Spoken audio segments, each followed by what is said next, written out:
पिछले वीडियो में हमने जाना कि डीएनए मनुष्यों का एक जैसा क्यों नहीं होता और एक जैसा होता है तो कितना होता है। अब हम जानेंगे सभी मनुष्यों का डीएनए एक जैसा क्यों नहीं होता है। तो यह एक दिलचस्प सवाल है। सभी मनुष्यों का डीएनए एक जैसा नहीं होता है क्योंकि हमारे यानी कि मनुष्य के डीएनए में कई प्रकार के परिवर्तन होते रहते हैं जिन्हें म्यूटेशन कहा जाता है, और ये म्यूटेशन मनुष्य के डीएनए को एक दूसरे से अलग बना देते हैं। इन्हीं म्यूटेशन की वजह से हर आदमी अलग अलग होता है। तो कितने प्रकार का म्यूटेशन होता है और क्यों होता है? जीव विज्ञान की प्रक्रिया में डीएनए की प्रतिलिपि बनाई जाती है जिसमें कुछ त्रुटियां हो सकती हैं। ये त्रुटियां म्यूटेशन का कारण बनती हैं। डीएनए पे वातावरण का प्रभाव पड़ता है, जैसे कि विकिरण, रसायन और वायरस डीएनए में म्यूटेशन का कारण बन जाते हैं।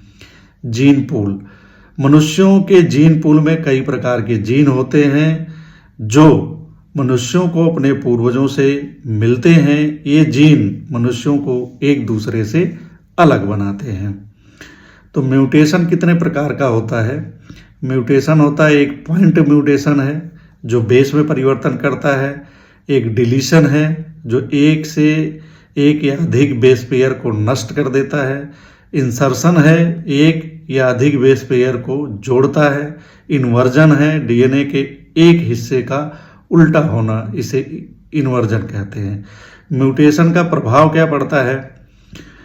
वंशानुगत लक्षण, म्यूटेशन वंशानुगत लक्षणों को प्रभावित कर सकते हैं। रोग, म्यूटेशन कुछ रोगों का कारण बन सकते हैं। जीव विज्ञान की प्रक्रिया में म्यूटेशन को प्रभावित कर सकते हैं, यानी जो जीव विज्ञान की प्रक्रिया होती है वो म्यूटेशन जीव विज्ञान की प्रक्रिया को प्रभावित करता है।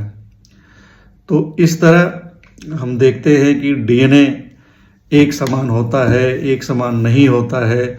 जब ऐसा कहा जाता है तो इसमें काफ़ी अज्ञानता झलकती है।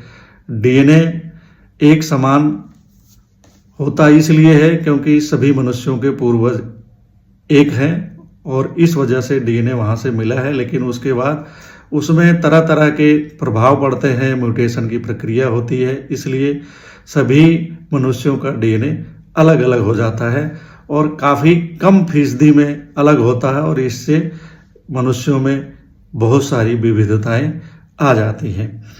अगले वीडियो में हम जानेंगे कि सभी का डीएनए एक जैसा हो तो क्या होगा।